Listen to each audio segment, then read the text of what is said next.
Aprenda a viver o propósito de Deus na sua vida.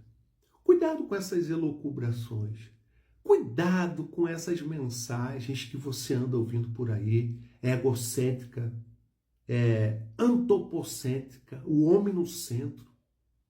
Você foi chamado e escolhido e está aqui com vida até hoje porque Deus tem te poupado, tem tido misericórdia de mim, de você, e Ele tem te escolhido para você exercer e cumprir um propósito, um chamado.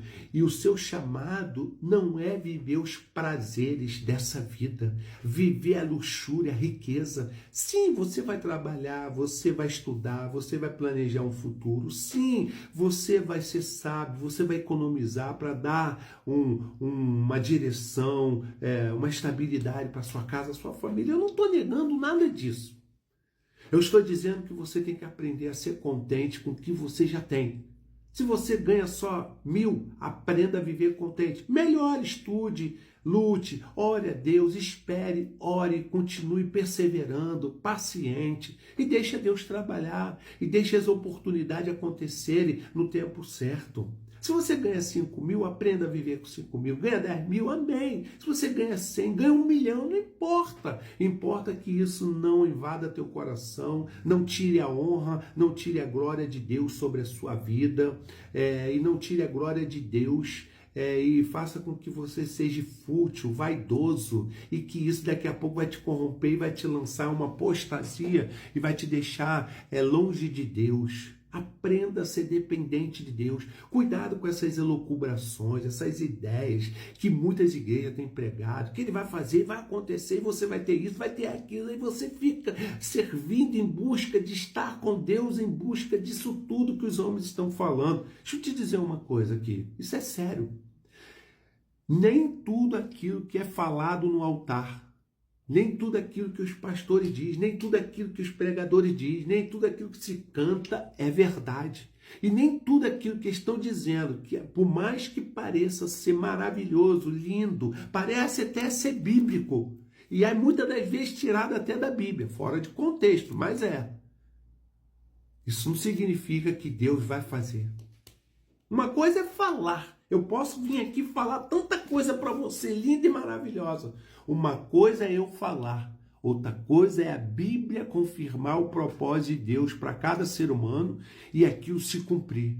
Aí que mora a verdade.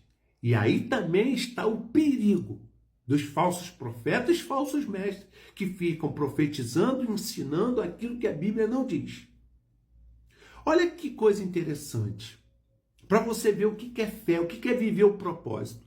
Hebreus capítulo 11, a natureza da fé, exemplos de fé tirado do Antigo Testamento. Aqui está falando dos patriarcas, aqui está falando desses homens, desses heróis que entenderam o chamado, que compreenderam e largaram tudo para obedecer a Deus.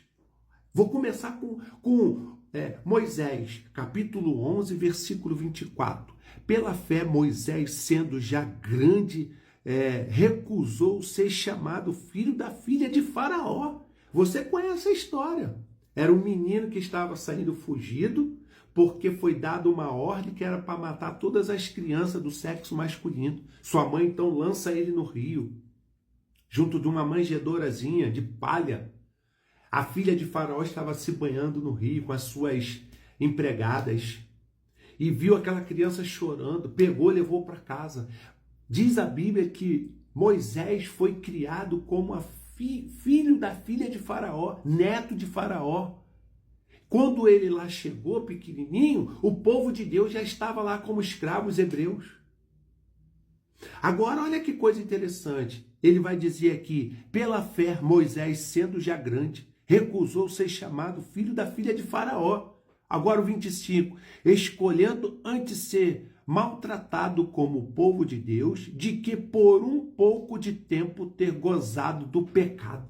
Se ele fica lá e ele recusa sofrer como o povo de Deus e recusa o chamado, o propósito, ele não seria o que Deus enviaria, o que Deus daria autoridade, capacitaria ele para ser o libertador do povo. Então ele ia viver os prazeres do Egito. Ele ia ser, de uma certa forma, até o presidente do Egito, o ditador do Egito. Porém, ele ia viver no pecado, porque ele ia viver como idólatra. E o Egito tipifica o diabo, tipifica o pecado.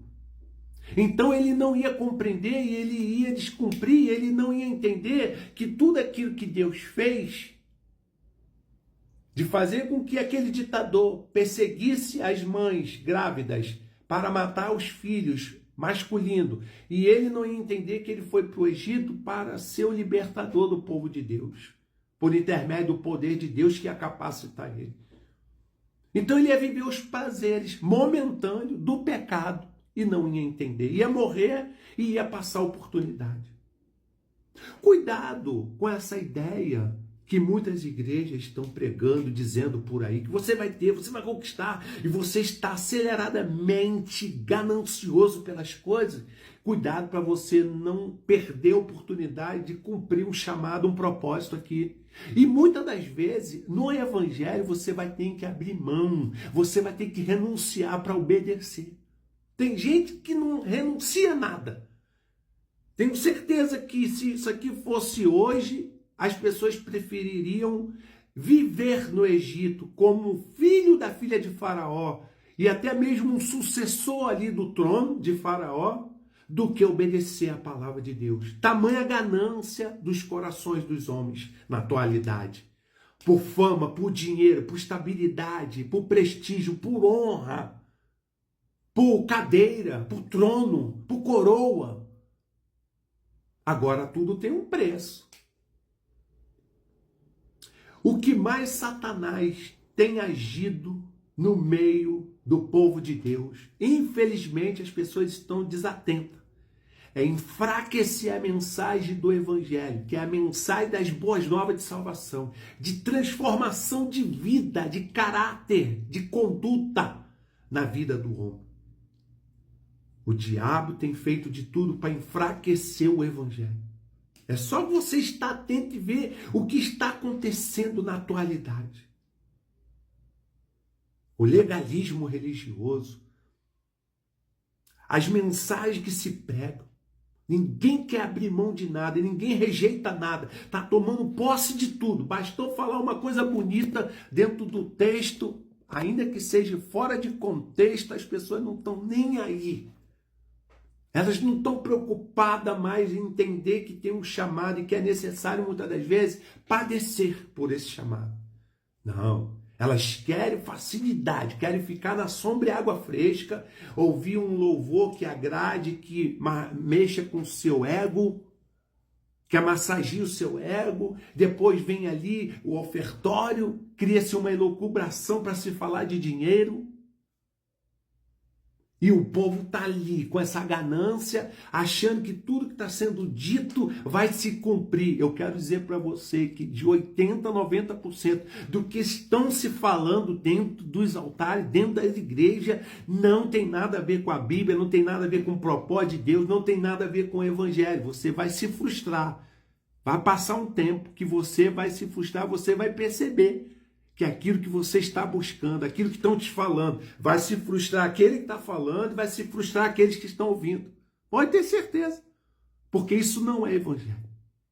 Observa que Moisés tinha tudo para viver na sombra e água fresca, viver o paraíso na terra, mas preferiu padecer. Obedeceu o chamado, pela fé, creu, padeceu com o povo de Deus. Foi perseguido, foi humilhado, foi afrontado, mas preferiu sofrer isso tudo para cumprir o propósito. Então que você entenda que Deus te chamou para um propósito, não para uma luxúria e não para isso que estão sendo dito e pregado por aí.